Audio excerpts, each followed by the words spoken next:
FGV.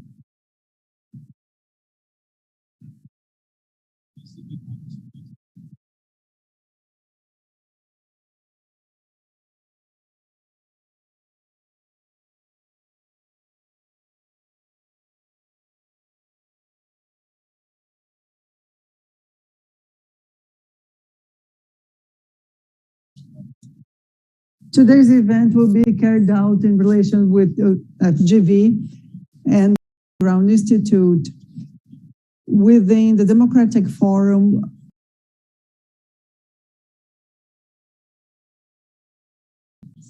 considering the effects to the democracy of the democratic processes. No other topic is so important as dealing with fake news and so on. In the European Union and in Brazil, today we have initiatives, bills of law to regulate the social medias, main channels for fake news and lack of information. We want to make all the European Union and Brazil to discuss the utilities, but of a regulation in a stronger way of social media. So I'm pretty happy that member of Brazil and the Silva member of the Brazilian campaign, who are two congressmen that are quite in the bills of law, both.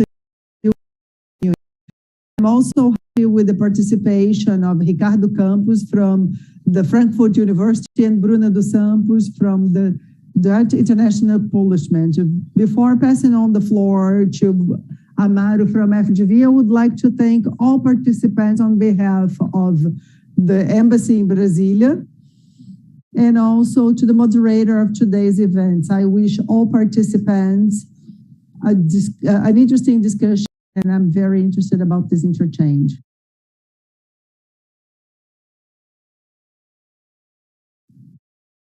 Good afternoon, everyone. Thank you for opening this event, and I welcome Alexandra Geese and Deputy Orlando Silva, and our guest Ricardo Campos, Bruna Santos, and our partner and moderator of today's event, João Brant.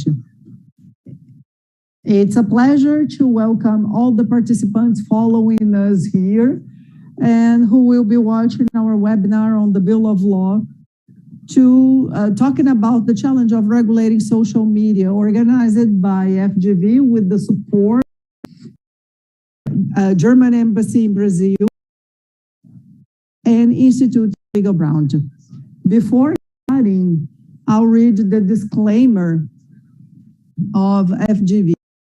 The manifestations expressed by people in the board of FGV and guests participating in these events and online broadcasting represent solely their own opinion and not necessarily the position of FGV.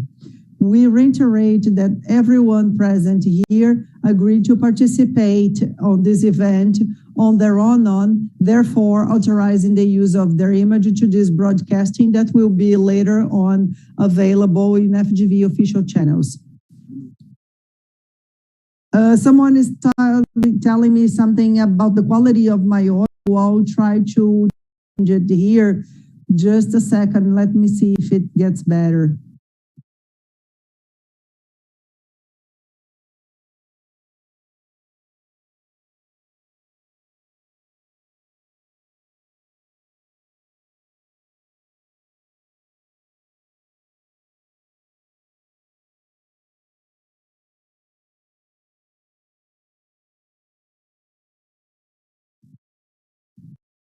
Better now?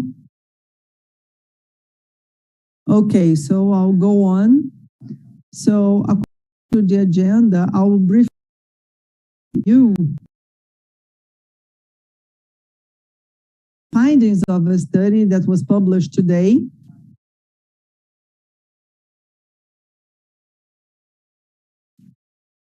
So just a second, let me share my screen.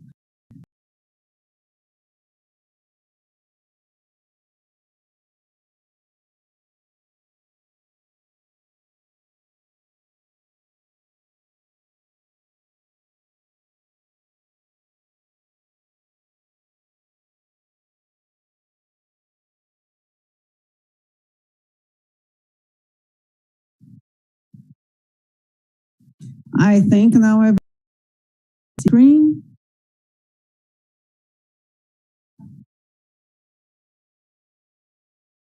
João, can you check it?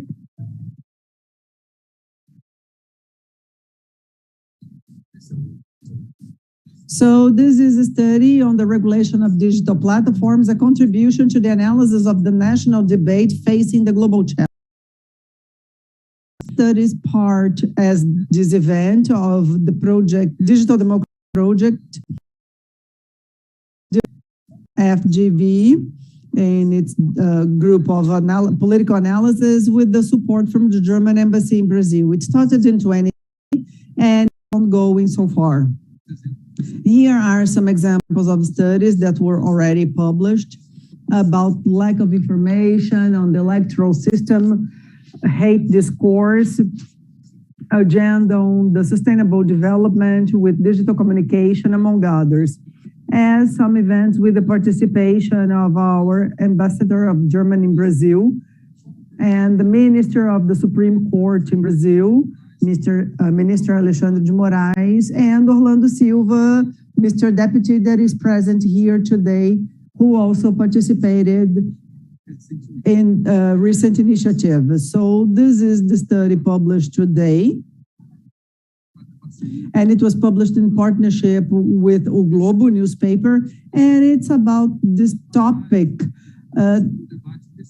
that we have this analysis on the recent debate happened in Brazil here on March about the bill of law called the fake news bill of law that is under discussion today in the deputy chamber. So it analyzed more than 1 million mentions regarding this debate in Brazil between February and March this year, a period that had the progression of this discussion of the bill of law of fake news that Deputy will share a little bit with us and how it was. And it was almost under votation in the chamber. And the decision of Minister Alexandra de Moraes about the possible block of Telegram in an episode that made us get closer to what's happening also in Germany with the experience that Deputy will share with us as well during this discussion. Among the findings of this study, we could identify that more than 80% of interactions, that is 4 in every 5 mentions in this period, had participants with a critical behavior in this debate. And there was a parliamentary debate on Twitter about the fake news law, presenting characteristics of a debate between government and opposition, which I'm pretty sure contributed to this project not going on in such an important moment. So among the conclusions of the study that is available, we can see the critical digital mobilization to regulation and also on behalf of the platforms as it is today on the text of the bill of law, contributed to stuck the debate over the last month. So the proposal is to contribute to this discussion. That's why we organized this event that we are starting today. So just briefly, some of the data that we have here. Here, the peaks of discussion on this topic in the months of March and April in Brazil, showing how, in fact, there was an increase in the discussion on this topic on the regulation of digital platforms in Brazil. And here we can see how the political field closer to the government that is critical to this regulation was the protagonist of this discussion analyzed and the critical posture behavior that contributed to make it more difficult to vote this project in this analysis by the parliamentarians. So we see the Brazilian parliamentarians in the beginning of April. So we can see this position of the parliamentarians on this topic. And as I said, it's a debate that is quite marked by government and opposition. So it ended up being a debate that somehow was showing this between government and opposition. And we see the first Pong NPT from former President Lula, and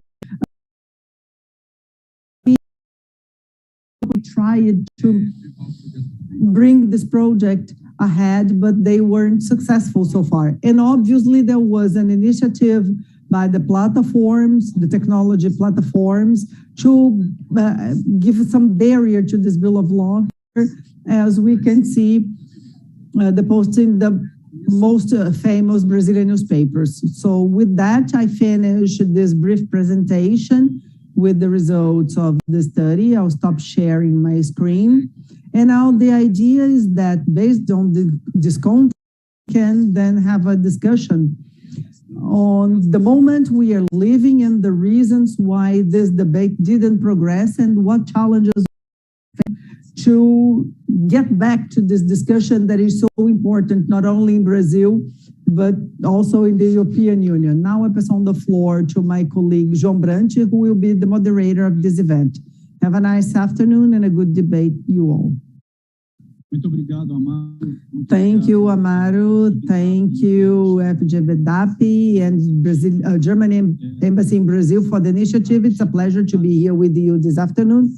Good afternoon, ladies and gentlemen watching us, and especially good afternoon to the of this debate. I would like to briefly introduce, we will have today Alexandra Geese, member of the European Parliament and member of the Marketing Consumer Protection Committee and participant on the Committee of Artificial Intelligence in the Digital Area. Also, Deputy Orlando Silva, President of the Human Rights Committee and Minorities Committee in the Deputy Chamber in Brazil. He reports the law of data protection, creating authority on data protection, and he was also the reporter of the Bill of Law that we are here discussing today. We'll also have the participation of Ricardo Campos, Professor of Data Protection, Regulation of Digital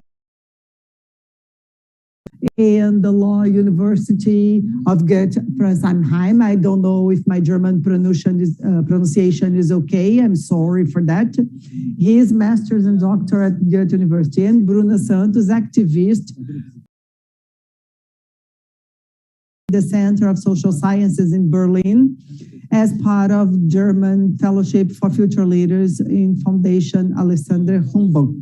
Well, I am João, coordinator of the project, Disinformante, working to bring trusted information on lack of information. And without any further ado, I now pass on the floor to Alexandra Geese, and I would like to thank you for your presence here. Please. Thank you very much. Thank you very much for the invitation, for having me today and for having invited me to present the Digital Services Act, which is the new European law for the internet. And I like to call it, or the German term, the Grundgesetz, the fundamental law for the internet, because I think this is really the first important big legislation and to regulate this new world we are living in. We have been living with the internet platforms for some time, but now as legislators, we are catching up. We are made first effort. I just came back this morning from the United States, where I was on a European Parliament's delegation journey, and we visited a series of huge companies of these platforms and talked to civil society. And I can assure you that also the interest from the US is enormous. There are a series of different bills also in Congress. The US are working on this, but I think as Europe, we have a chance of setting a standard. But what I think is particularly important and interesting is also the exchange with other countries. And Brazil is one of the major countries in the world. And with huge issues also with the dynamics of and the influence of internet platforms, of social media on democracy, I'm really looking forward very, very much to this exchange. Living Service Act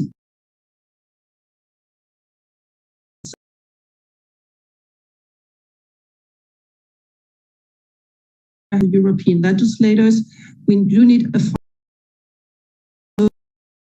would probably enter into force for the very large online platforms, with 55 million Europe and all European Union countries together.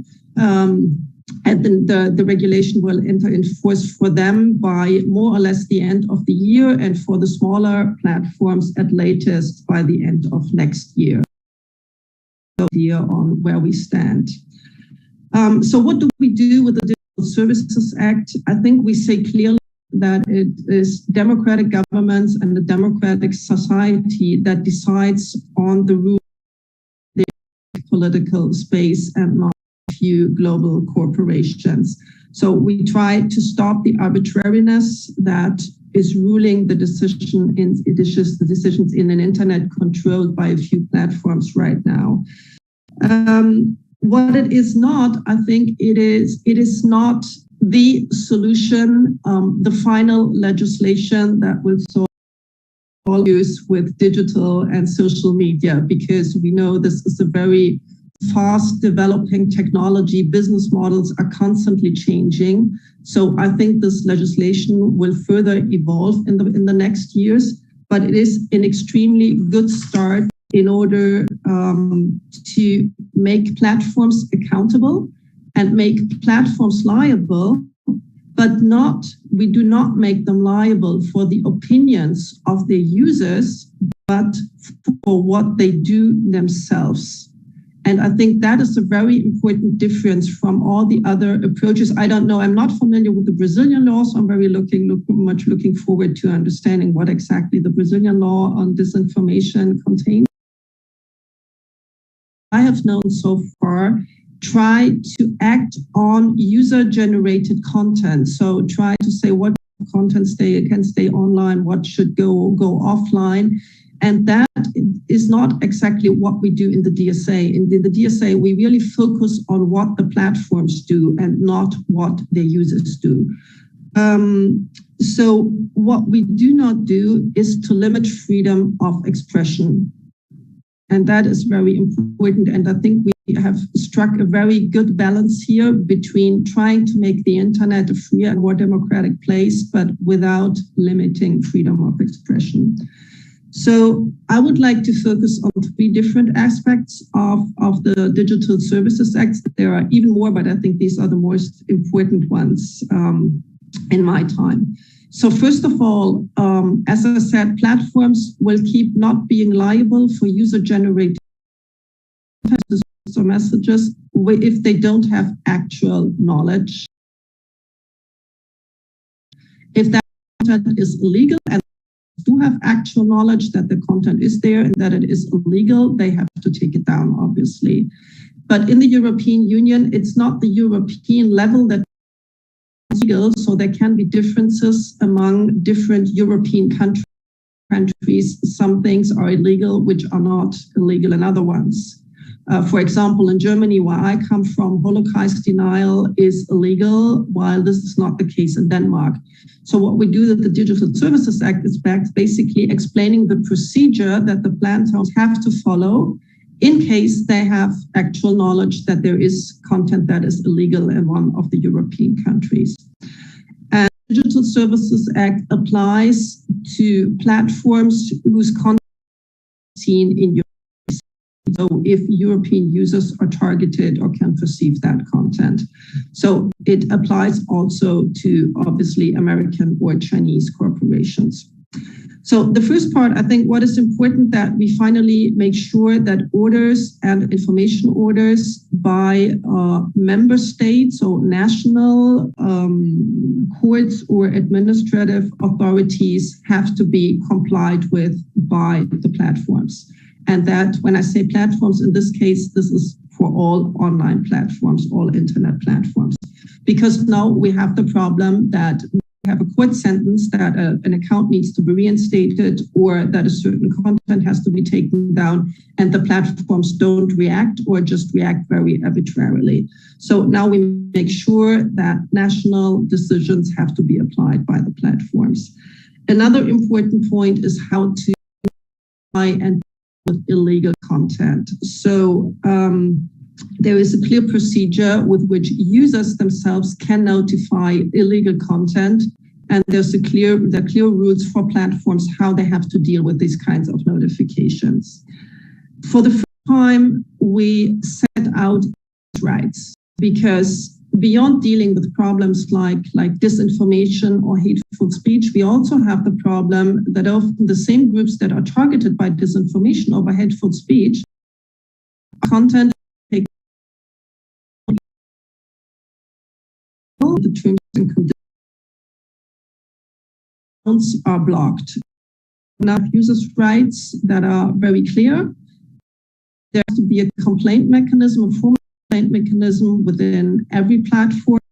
There are, so if the user is not satisfied with the decision mechanism of the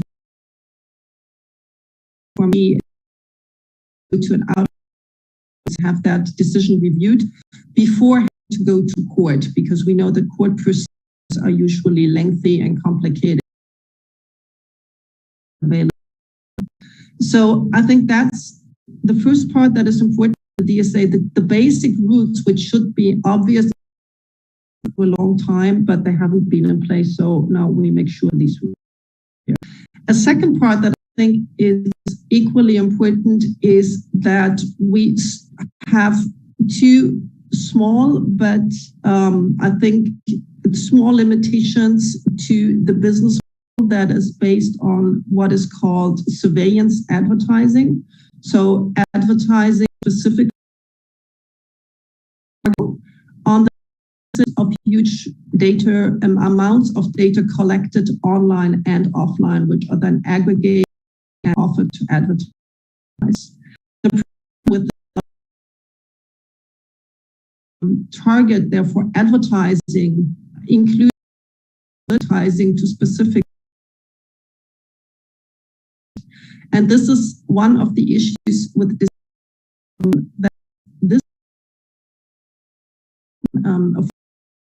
can be targeted first to a group of people who will have a tendency to believe that message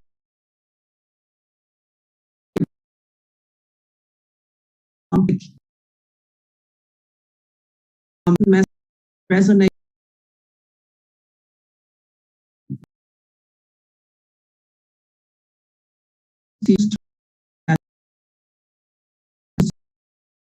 That way, that audience will believe that and will continue to message organically on all channels. And a piece of disinformation gets first. And independent press can say, but this is not true. And work. So this is why targeting in the internet and the lack of data protection is so problematic. We recognize that in the DSA, saying this kind of data, this kind of profiling will be prohibited for minors, for data of minors, so children and young people under 18. Sensitive data categories according to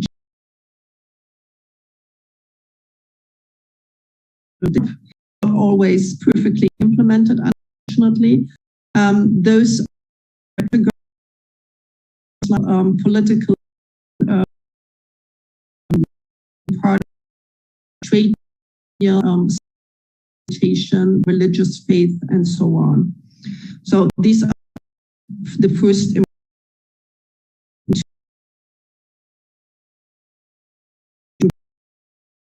information and advertising to specific population groups is problematic. I think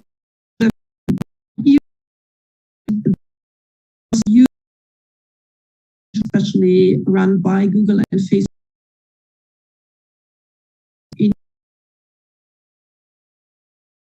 maybe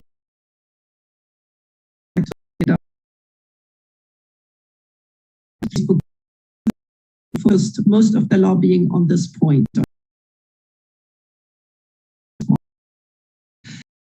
That is, and where I think also of platforms really for they themselves in terms of transparency. So we what we are facing now is this enormous asymmetry of data, and on the data profiles they have about everybody of us, know basically everything, not only about us as individuals, that's of us as population groups, and therefore are able to forecast trends to see where things are going.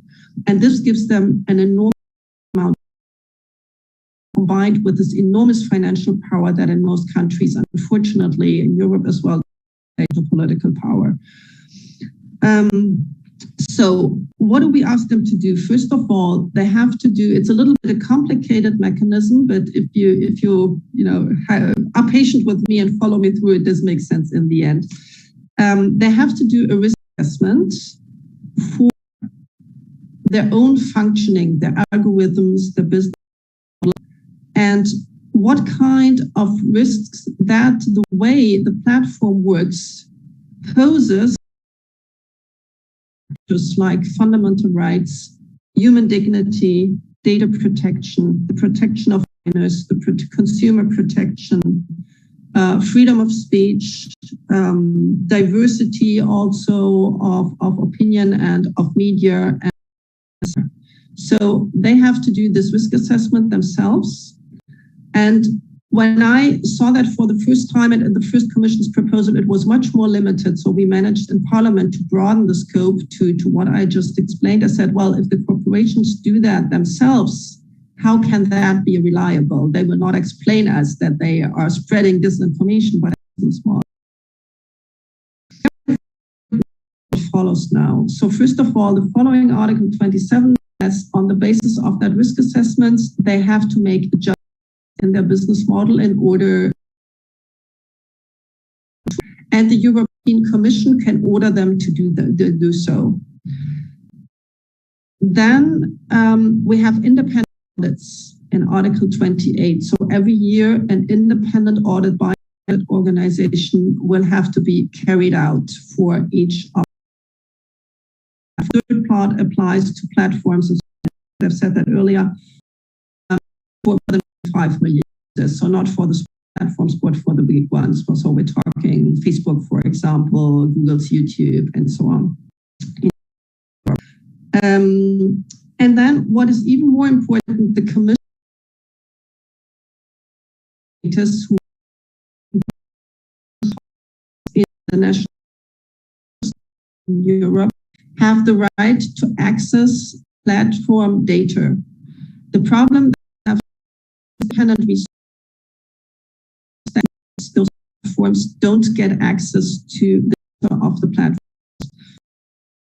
We can do right now is sort of analytical, so set up an Instagram profile and see where that goes. What we cannot do is run really large-scale analysis.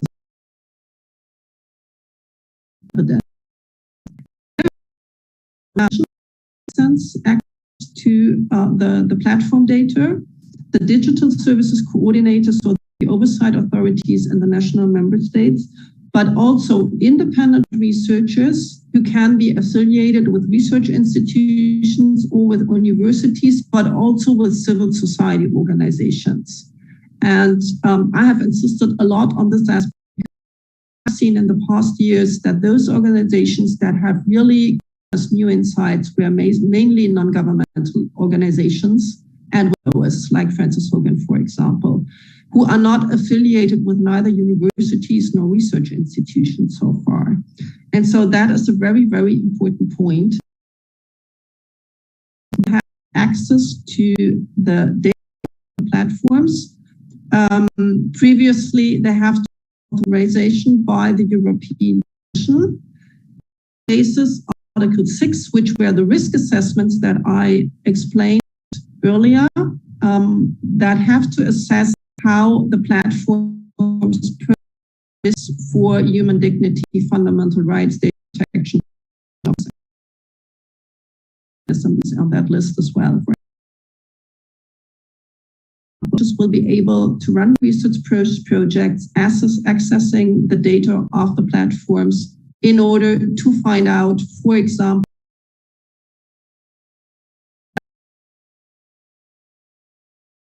shown content for anorexia on Instagram when we speak about protection of minors, but obviously also how certain political movements can grow and thrive, even if they're based on disinformation, how COVID disinformation could get such a huge amount of the internet spreading so extremely fast. This is something we're not able to reconstruct right now, but we will be able to do that once the DSA is enforced. And I think that is extremely interesting because in every country, every region, in every thematic area, there are issues that are clearly being influenced heavily by the dynamics of social media. But right now, we can sort of see that and try to explain it, but we don't have the evidence, we don't have the numbers, and therefore tell the story, and the platforms can always say, well, you are saying that, but we know it's not true. And we know since Frances Hogan's testimony that they are lying to us very clearly. What is also very important that we can understand which mechanisms exactly contribute to those obnoxious effects. I think one thing that is very important that Frances Hogan, the Facebook whistleblower who came out, she was able to that on Facebook, for example, a post that has been more than 20 times has an extremely high probability of being a piece of disinformation. And she said, well, a very easy measure to be would just prohibiting the sharing of pieces of posts after 3 or 5 times. And that would enormously reduce the amount of disinformation without having to censor a specific post or a specific piece of very difficult to regulate disinformation if you want to decide whether that piece of content is disinformation or not, because it's what is not true one day could be true the next day, or often also information that was maybe true 10 years ago, a picture that was taken 10 years ago but put into a different context, and that's what makes it so difficult. So what we're really aiming here with it is mechanism that lead to this enormous spread to disinformation, spreading 6, 10, we don't know how many, faster, reaching a lot more people than actual facts, and we can really work on those mechanisms. Okay, I think I have to stay long, but I'm happy to answer questions later. Thank you so much.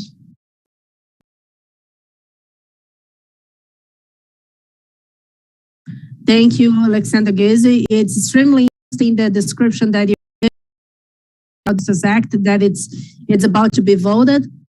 We understand maybe in the first week of July, it's going to be the final. Maybe you can confirm about when it's the voting. And I will pass the floor immediately to Deputy Orlando Silva, that it's going to talk about the legislation that it's dealing with, monitor this.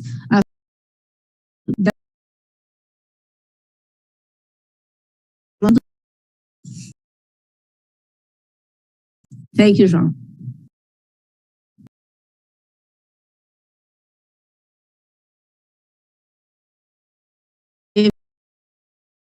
I would like to say thank you, everyone. That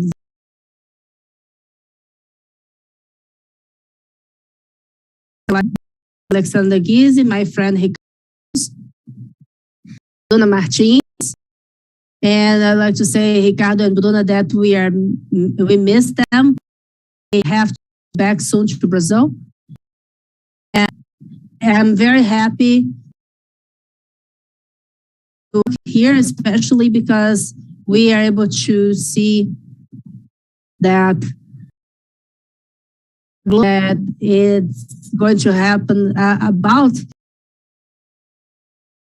the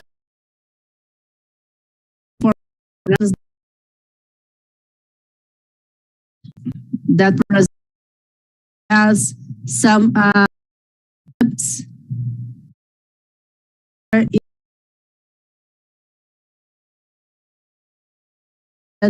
to have this with the international debate, because it's new regulation. It's important to everything like and so that we can experiences and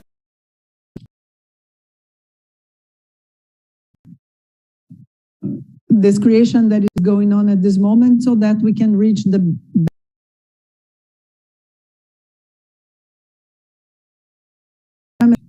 fact it would be necessary to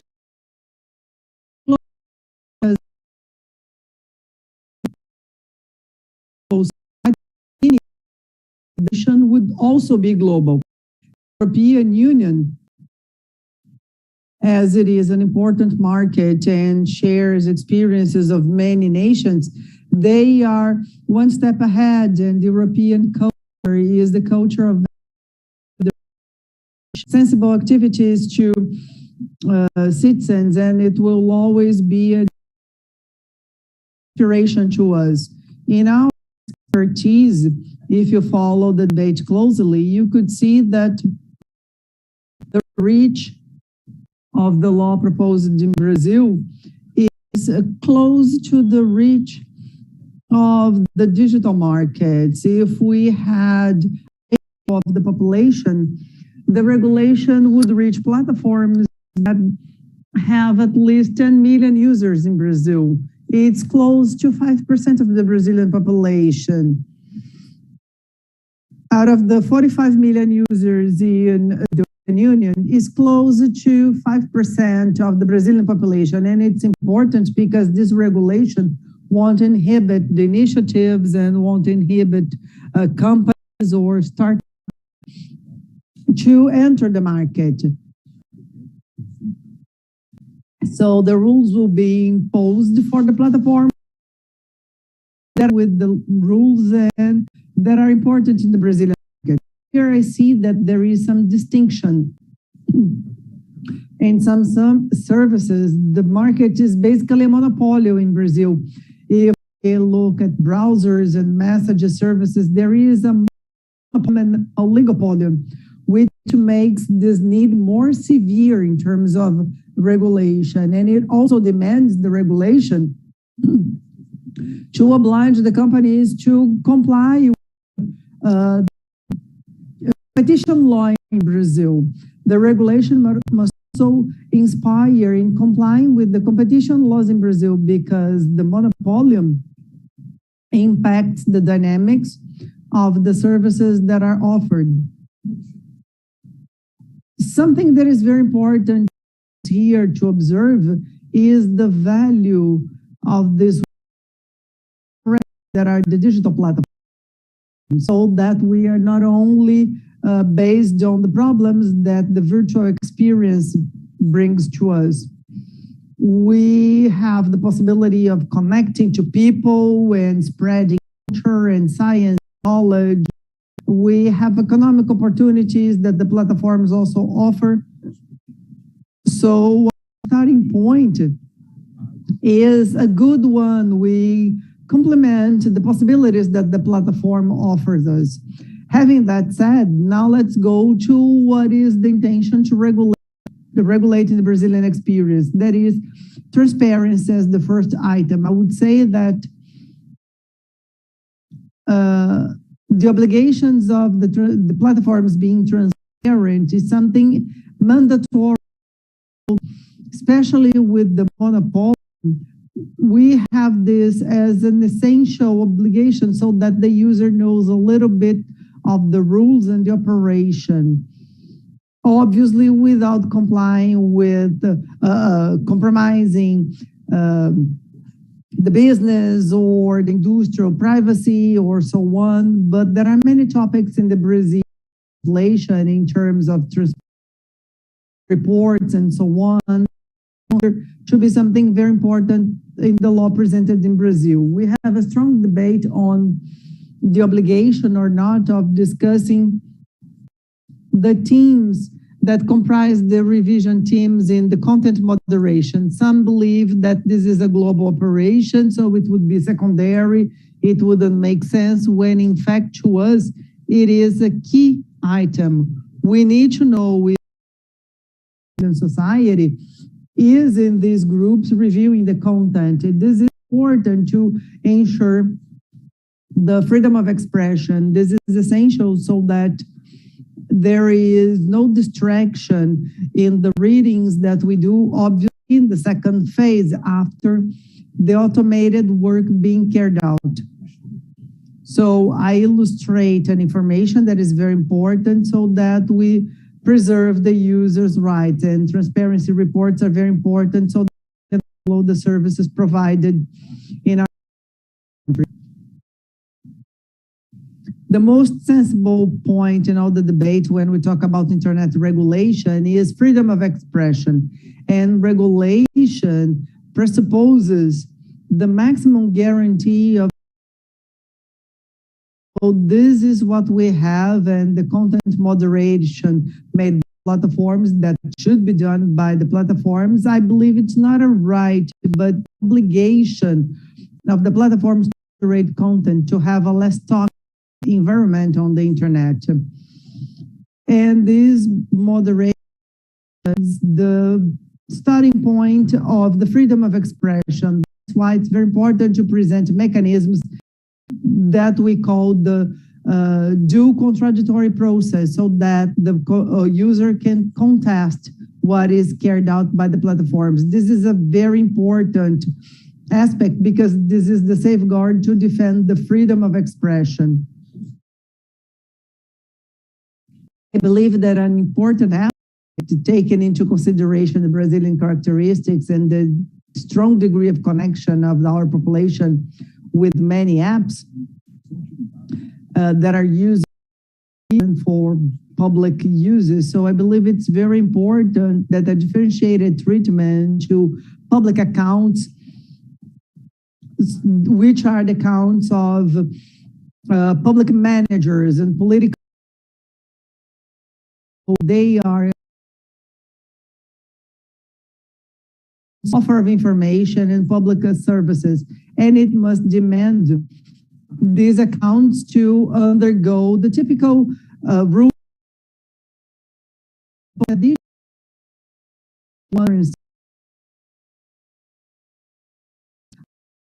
Important topic of discussion. As Alexandra mentioned,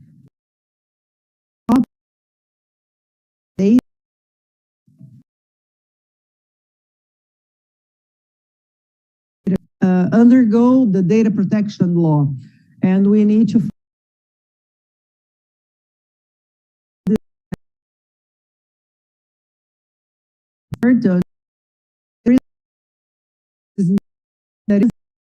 it's very important. They are in sync, and different companies must be in sync with that, undergoing the data protection country. It's very important.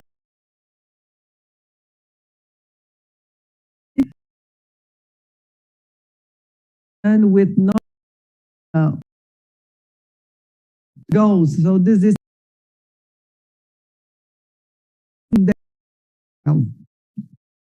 we also have here a relevant regard in Brazil, talking about our characteristics. Professor João Brant may talk about it.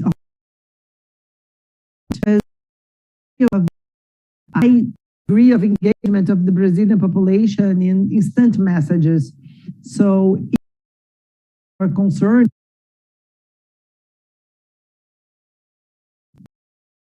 I mean,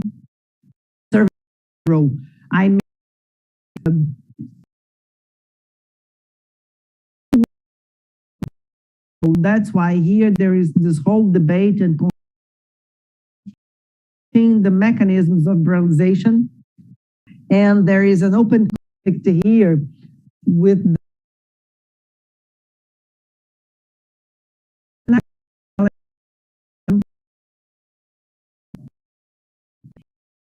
Telegram has a potential of realization according to the new policies presented by WhatsApp. So apparently there is this competition to offer more mechanisms to fast pluralization of messages, to produce evidence, basically to fight those that spread lack of information. This is an important have in the Congress. The Senate attacks to identify when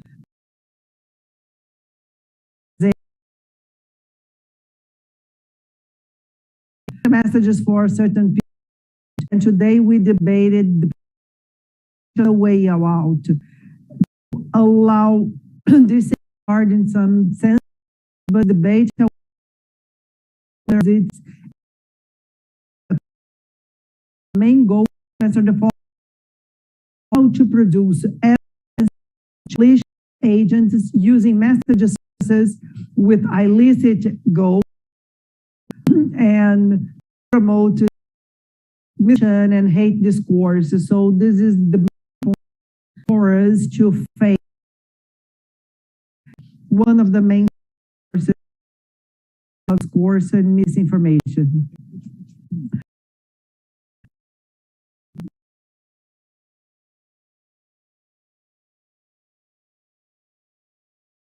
The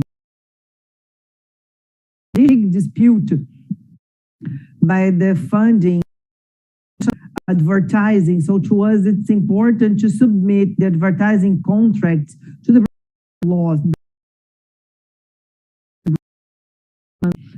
Global platforms claim their global operation with their businesses.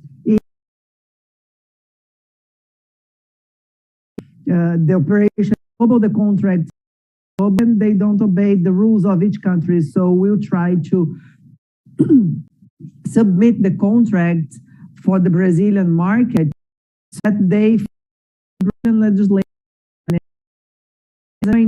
as it is in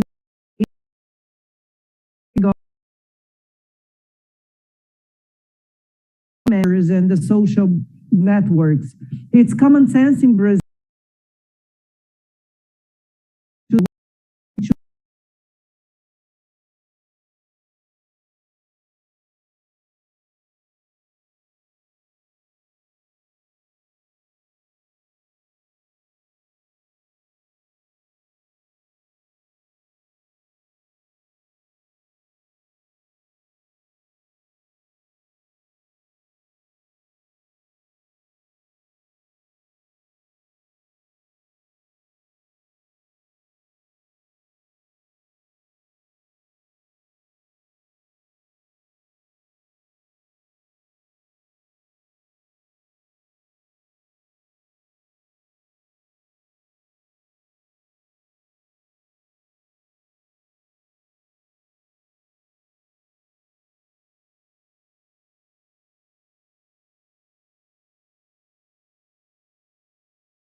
penalty he spreads, we know, using bots and non-authorized tools not used by the digital platform.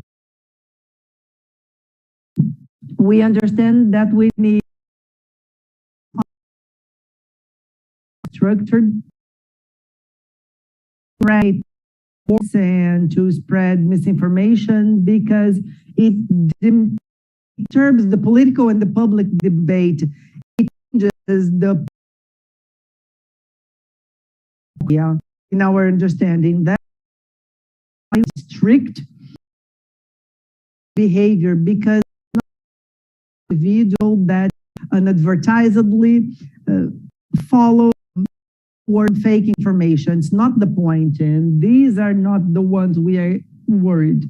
We are talking about organizing money to is a criminal activity in our understanding. I try to be brief here, talking about these topics, the ones that are in the public debate. You know this deep. In Brazil, we have been discussing that for more than 2 years. In the Senate, we had a brief debate in the Chamber of Deputies, discussed it for and João, the state of the art is to have a political negotiation, the Chamber of Deputies and the government. Even the president instituted someone who tried to talk to me this recent days, and we're working on 2 or 3 controversial points in this text. And our expectation that would be to institute a fast-track special commission to implement the proposal. So we would to establish the dialogue and deal with the leadership of the government as leaderships. And we set 2 or 3 polemics. Probably next week we'll have that, and this text may be voted again in the chamber with urgency. And actions that we may have in 1 or 2 amendments so that it happened. So the parliament is trying to fight for judicial decisions. If you follow the judicial debate in Brazil, you could hear the Supreme Court judge saying that candidates that will dispute the elections and that are identified by fake news,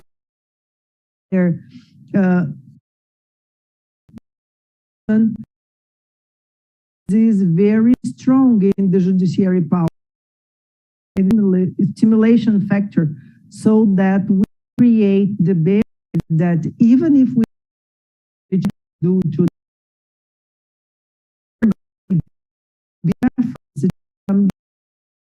decisions, my expectation is that we can go back to the chamber in the near days and I am a faithful man. I'm with a lot of faith, so that we can have this text approved.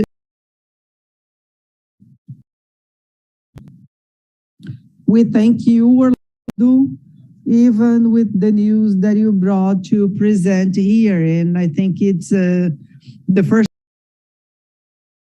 in terms of and the negotiations and conversations.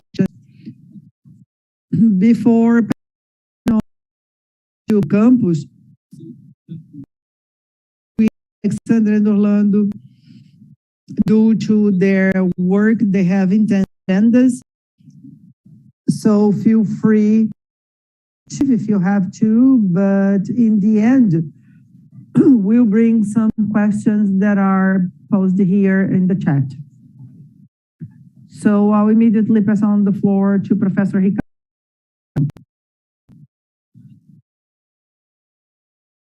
Thank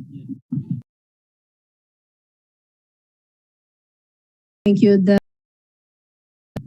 and also I would like to work that doing from the dialogue between Brazil and Europe. And before it was that also had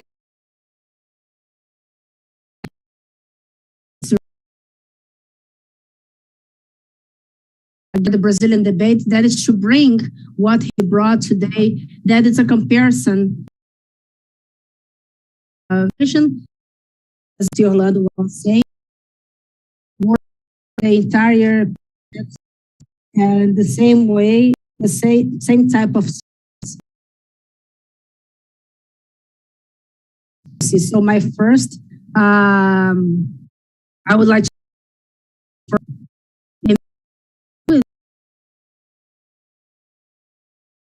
Amado talk about João Brandt about the initiative something that I learned with the Deputy Alexandra Geese that maybe she won't know the answers here in Brazil. So I'll talk about myself and this fake news law, but a little bit that I learned, there's a difference, there's a big difference between European and German debate environment that has this presence of civil society and universities, and unfortunately doesn't for the civil society and for the universities also. Here, some of the independencies were with this lack of information. So I would like to congratulate João Brandt with this. And I would like to start talking a little bit about the Brazilian process. I was part of it since the beginning of the Brazilian process, even a little bit before there's a legislative debate. And it's interesting to actually, my part starts with a book that it's called Fake News and Regulation that I brought to Brazil before this debate, and I brought some articles of German teachers with Brazilian teachers about this theme. I'm a teacher in the Frankfurt University, in the Law University, where I write my book. It's Habilitación.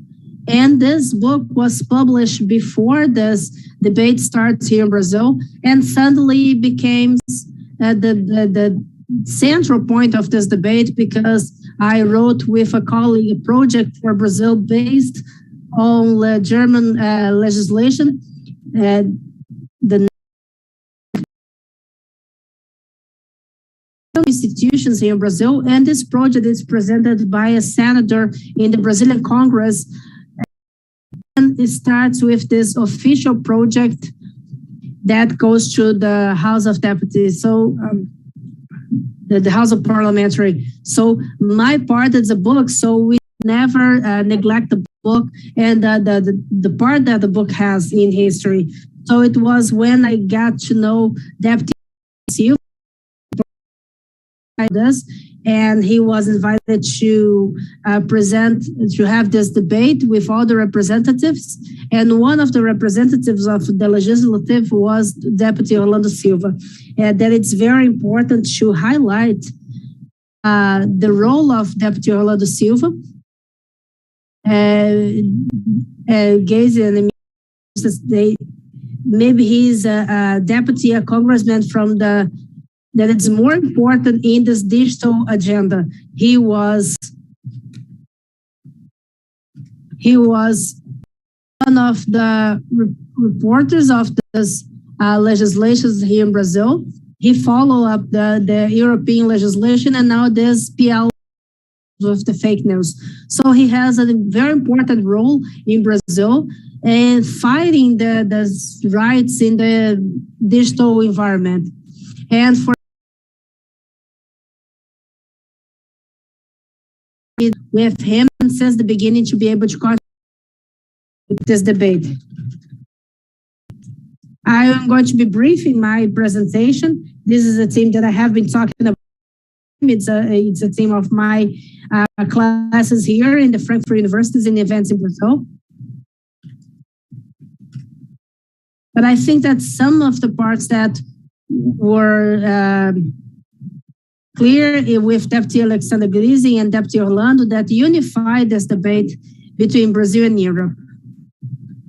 And I think that the first point, and just bringing, going back a little bit, going back to United States and the beginning of the first regulation in 1996 with CDA, United States option in 96 and by the was very successful. And all the companies, the most important companies come from the United States since then. And this option by establishing and creating a statute have this immunity in the reliability, and it was a decision that they got to get the type of what they call it publisher. It was the one that was producing the contents. So they need this accountability, and they decided by the jurisdiction for this first. I'm not going to talk case by case, but I think it's not we don't have the time to do so. But this immunity model, it's start being spread around the world to try to check and get this vast immunity for the new technology companies. And if we think in the 90s, in the middle of the 90s, when internet starting to be more commercial, and now in Brazil it's starting to be commercial, we didn't have, it wasn't clear what was the economy that was coming from that environment. We had some companies with some internet websites, some websites with forums where people would comment and post, and then we have the first problems, and this American case law. And what I understand in my academy, and further and further from Europe and Brazil, from this immunity model from this digital services. So the entire services in Europe, this agenda that it starts with the data protection and with this Digital Services Act and many other initiatives, it's knowledge that we have now. It's completely different from the knowledge that we had since the 90s.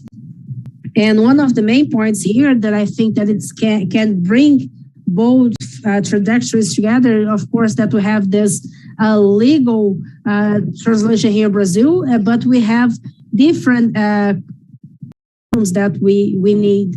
And one of the points that I think that it's going to be in both parts, and it's something the Orlando Silva speech, is how we change from this immunity model to internalize this obligations. And the was said by Alexandra Geese that had in XX is the German legislation of network legislation that influenced the Brazilian debate. This knowing that the companies a certain size and impact in the market, they need to be more transparent in their reports and complaints. So we need, we have a number, we have some German regulations that help. And FSM, that is an important institution, and showing inside the platform that it's following, creating these obligations. And this is very important in the digital economy because the digital companies, they are managing this each of them and to and here, as Deputy Orlando was saying,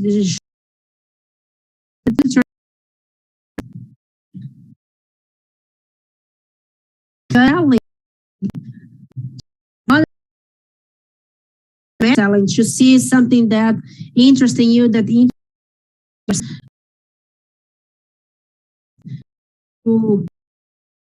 to be part of a obligation that Brazil it's starting to be aligned in development. And here, important point, just going to the end of my speech, the study that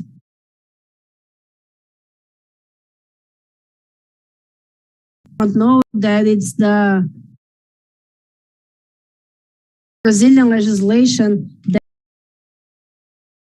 was internet and Article 19 that is an object of the Constitution. It's the Brazilian Civil Rights Framework for the Internet. And it's the Article 19, in my understanding, the CDA. So it's going to structure accountability of the platforms surround this of who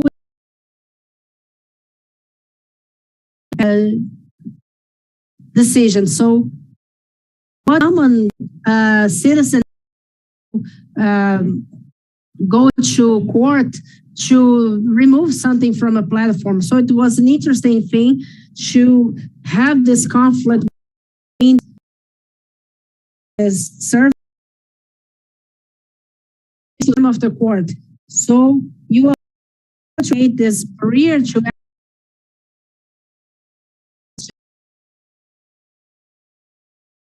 decision because no one will go to court to remove a content.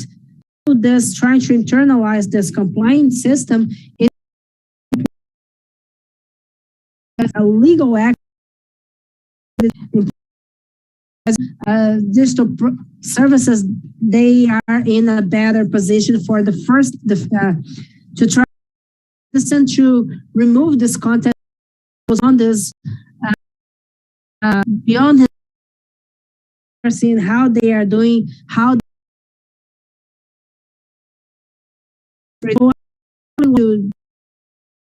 a point, of course, that we could have between something is missing in the European, but I think that for the time, this would be like to show thank you once again this cultural interchange that is happening promoted by FGV and by the German embassy. Thank you.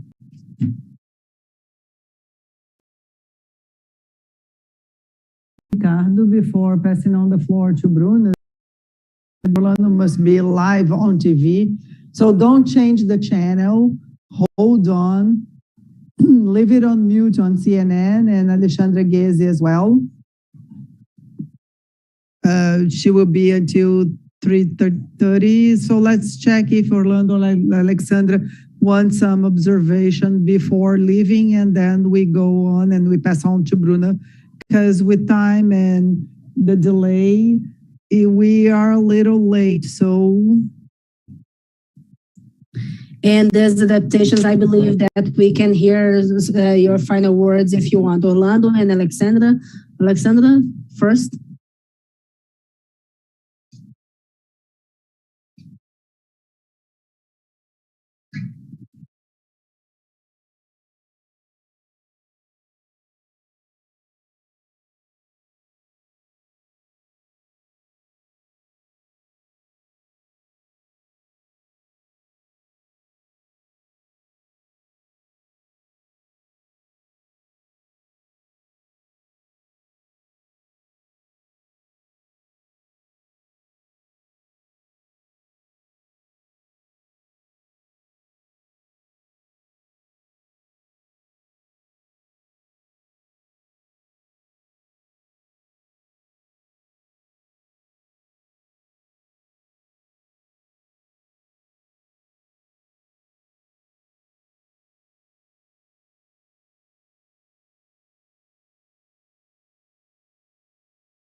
Well, I just thank for the contribution of Alexandra, her very attentive and cherished words. I greet Bruna even before hearing her because I know she'll have a brilliant presentation. I thank FGV and the German Embassy, information, you, João Brandt, especially for the opportunity of participating on this meeting. And I am also interested in having more information for future debates. Well, we thank you, Deputy Orlando. And in fact, we are not finishing, okay? We'll now hear Bruna Santos from Conexão Direitos na Rede. We apologize, Bruna, for the time, but we know the huge contribution in the coalition for this debate in Brazil. And we want to hear, and let's see, we'll have some brief space for questions after that, and Ricardo will read the questions. Thank you, João. I would also like to greet my colleagues in the panel and the webinar and the German Embassy for this. I think today's conversation is so special because besides being on a topic that is one of the most, my personal dedications and professional dedications, we collect what we have on information in Germany as a fellow in Goethe and also as an activist in Brazil. Here I am representing Coalizão Direitos na Rede, a collective of more than 40 organizations of the civil society and academia working on the main debates on the regulation on internet and ensuring human rights in the digital area. This week, the collective in the development of the forum in Brazil, we created a campaign on regulation of platforms, and the main objective is to dialogue in spaces like Twitter, in lives, and also to create material on the importance of regulating platforms, especially due to the progression of this bill of law like the one that Orlando Silva is promoting to the digital environment. And now starting about the topic, when we talk about social media, we are talking about the core aspect of our lives today.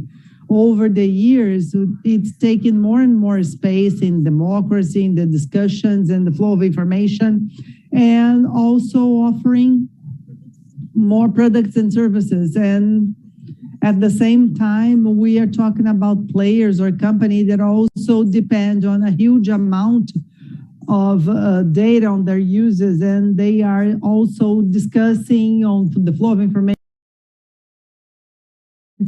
impacting these discussions and democracies worldwide. It's also important to say that this debate on the platform regulation deals with a specific part of internet that is basically what we called some years, but more specifically the social media.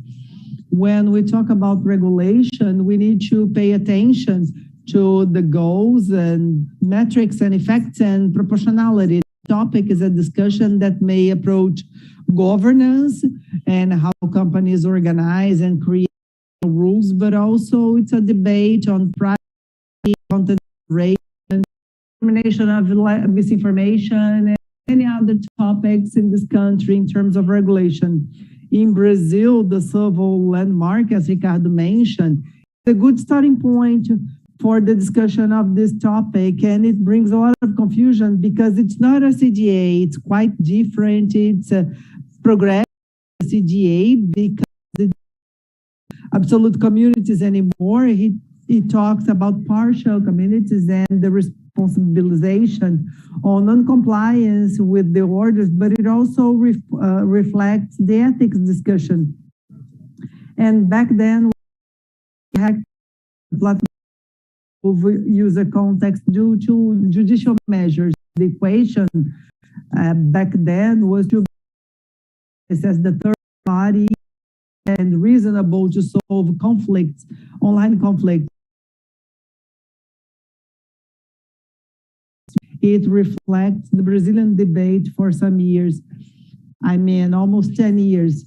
But in general, all the world is debating new rules on the internet and legislation and GDPR and laws and the reform of this DA that the American Congress discusses, and it shows that to protect the freedom of speech in this regulation, we need a new language, new positions, and new rules. So to bring examples here in the Brazilian case, especially in the elections in 2018, it brings a first big example on how the lack of regulation is a facilitator of abuses, and not only in spreading information, but also using personal data for fake information. So that's scenario, we can say that the lack of regulation or limited regulation enforced, talking about of cases of content removal that are not applied to most of the discussions online. It was a facilitator to the abusive use and to what happened there. Digital environment that is dominated by lack of information and lies. I guess last year, discussions of Fast-Hagen, as we were discussing, it brings an argument that was discussed in civil society and academia on measures and rules for the governance of content, and this moderation when it's done by this platform, even and proportional, without control of the society.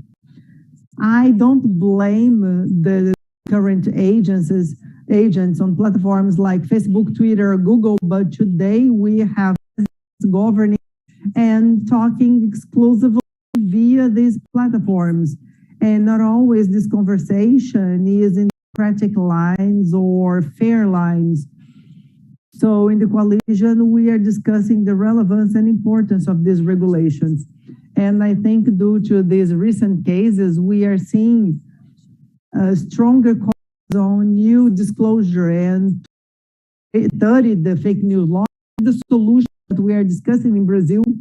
And I would like to emphasize that it's a law that would bring of digital services of our union that is converging to this debate when we deal with topics like advertising, transparency reports, and also this application in two stages, like the set of rules for the players that are bigger ones with more users, and another set of rules for small players. We are in this bill of laws or we talk about rules with platform users, and we are also looking at this law as a balanced solution in the long process. We regulate net and social media and based on human rights. So the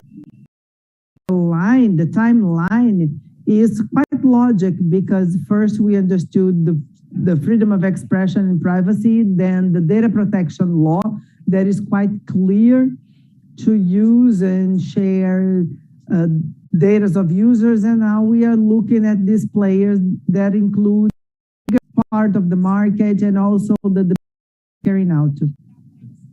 And just to finish, I think that when we talk about the propositions that are there in the law, the Bill of Law, I once again say necessary to the model of responsibility that we have in the with the development of clear rules for content development, to identify actors and the contents that are sponsored, and even limits for public accounts or for public agents. And specifically on the point of transparency that is difficult in today's discussion, I think that it's also one of the pillars of 630, because it's mentioned since the beginning of the Bill of Law. It's one of the requirements like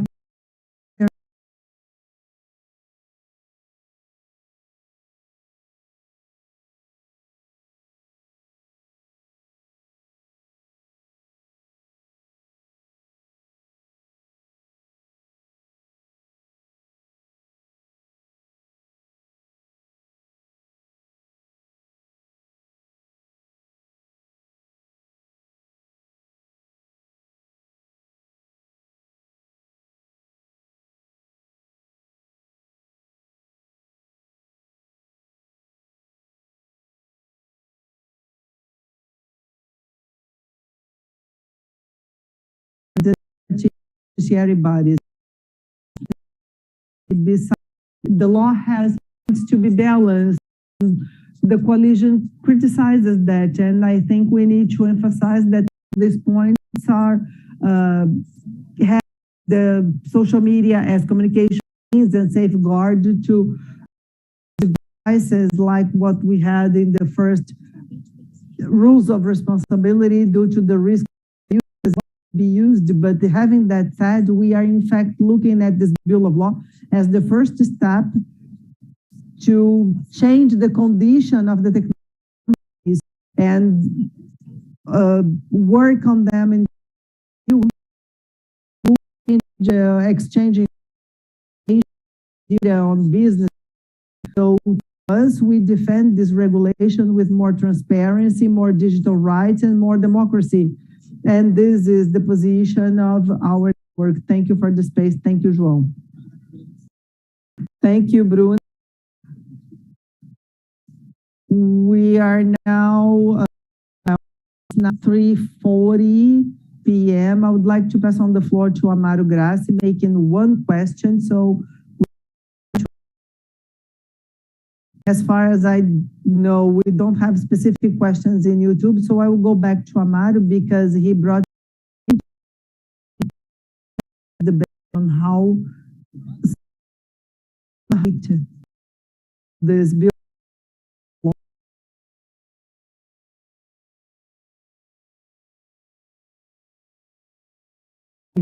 as well.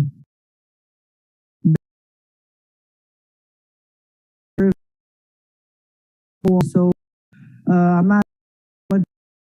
Ricardo will find. So, Emily, your question, feel free.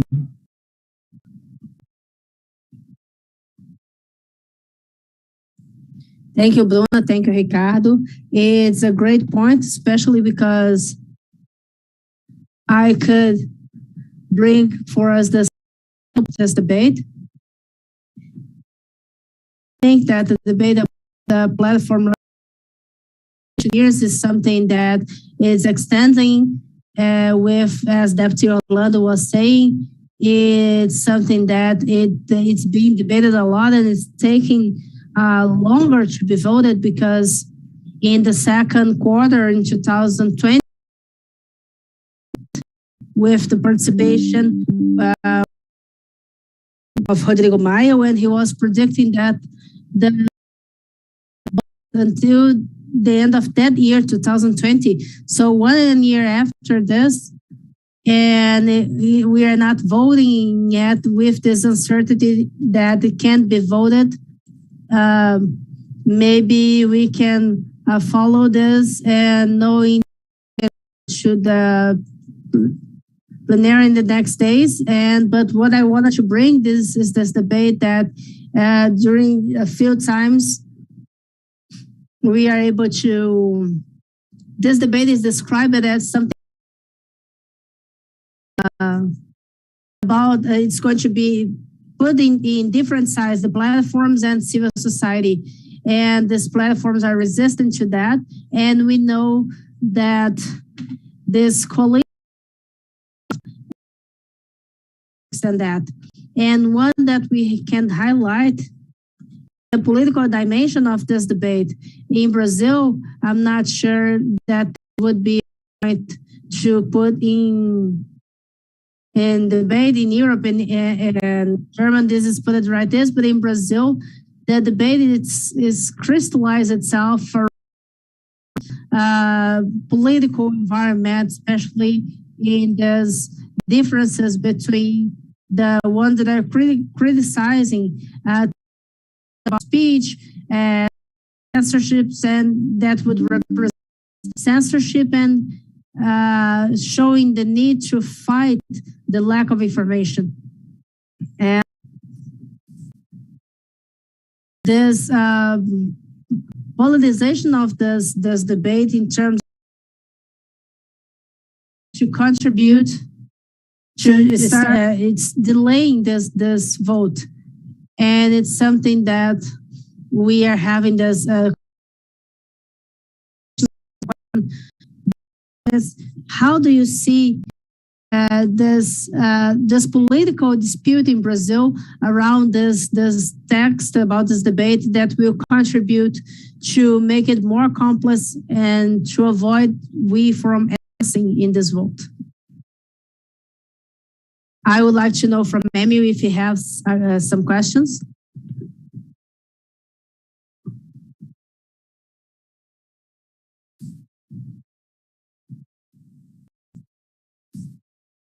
Well, I would like to use the opportunity to thank you all the contributions and also the explanation on how these processes are happening in Europe and Brazil.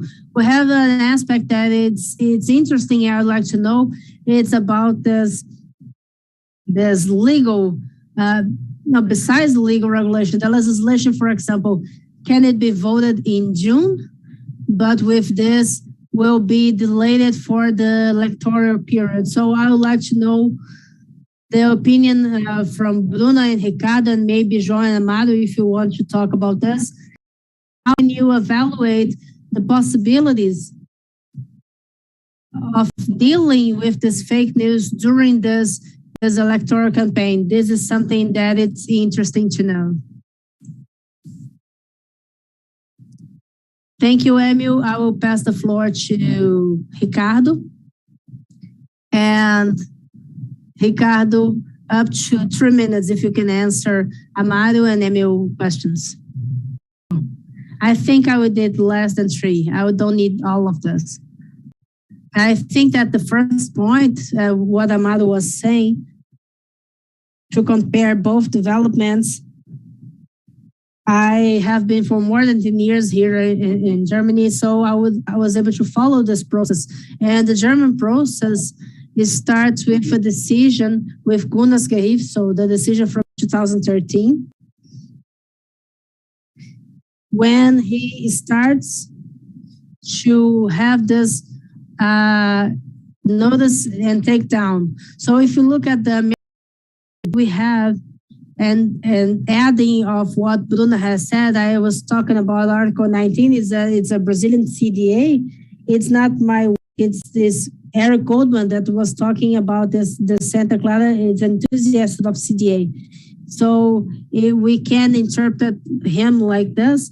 And the debate, German debate starts with this initial decision that has this experience for some time, and we have this political and social factor that is scaled analytic, that it's going to get this legislation that is a German law that influenced the Brazilian process that started in 2017, and have different aspects from this law that is an extension of this first legal decision. So we have here in the German scenario, we have this group of 2 elements, a judicial element that becomes a law, but it's influenced by a social process that is a political scandal. So that has this impact.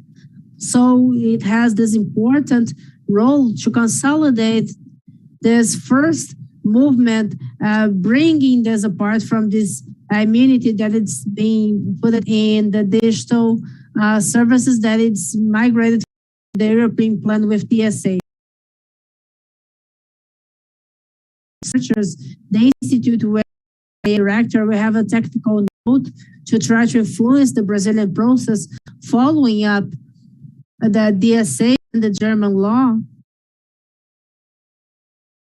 Society was not interesting to continue with this, and it's a very interesting point, the access of digital platform. Unfortunately, this is not in the text. And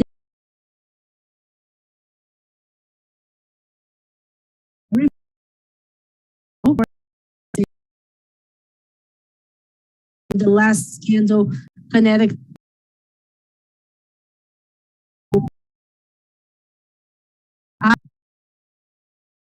Show the difference between Brazil and Germany.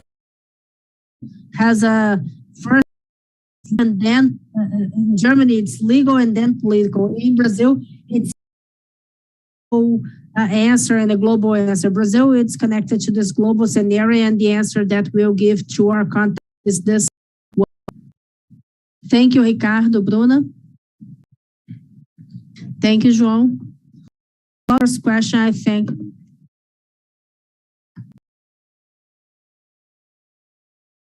Last 2-3 years is as political as possible. You might remember that what Bolsonaro was talking about in the middle of this process, trying to insert in the provisional measure and the must carries, they call that this how to maintenance this concept, because Bolsonaro he's trying to defend these freedoms, doing this contact that are problematic in the social networks. So I think Orlando brings this speech about another articulation moment and this dialogue with this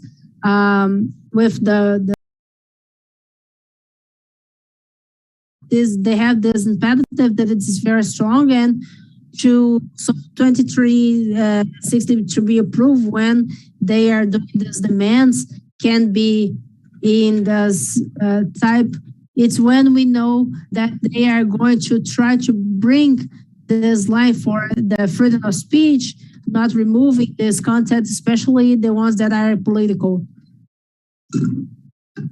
I know that it's a debate that is a little bit delicate, but we can also try to say that the attempt to bring this parliamentary that to this that are being posted online. Maybe it's a simple translation and a more diplomatic translation about the Dala orders to debate this 2630. So I have been seeing the Bolsonaro and his supporter as more problematic because it doesn't bring solutions. It's try to have debate or to give going to American scenario of platforms that cannot be accountable for absolutely nothing, especially what it's posted on the network. Maybe in the political campaign, this coalition is showing the development of these debates in the Brazilian code that it's going to be approved, and the acts that it's going to be it's going through this. But we are looking for this year's problematic as before, because even more that we need this to be approved right now.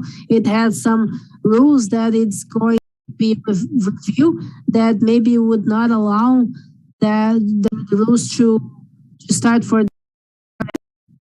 And we are looking at this with some concern, especially because we have this space.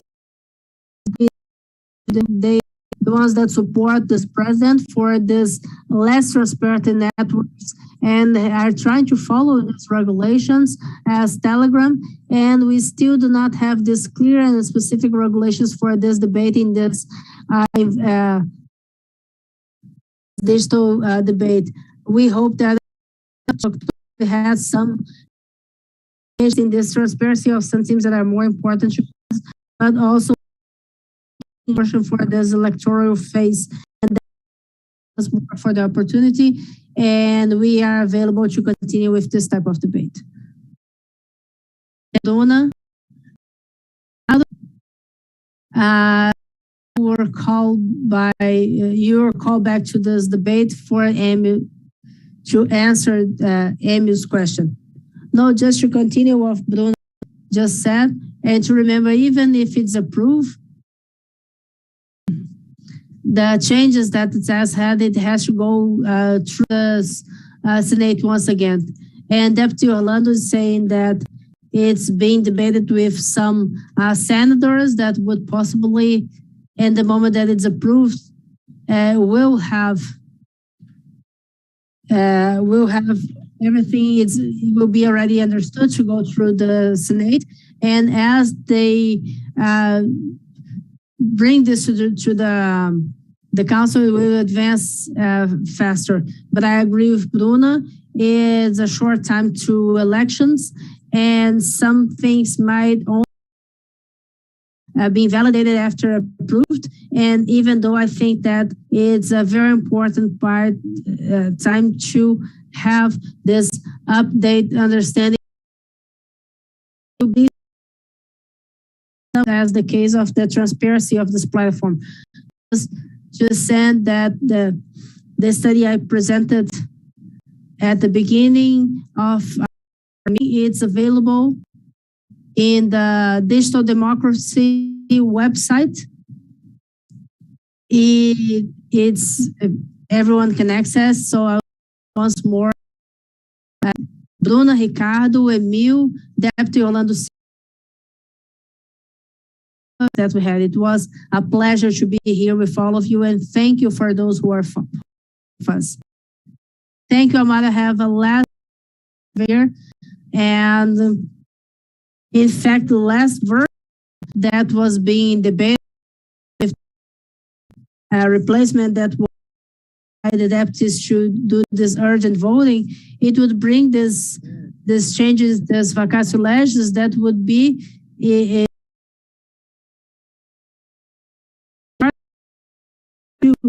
and this will bring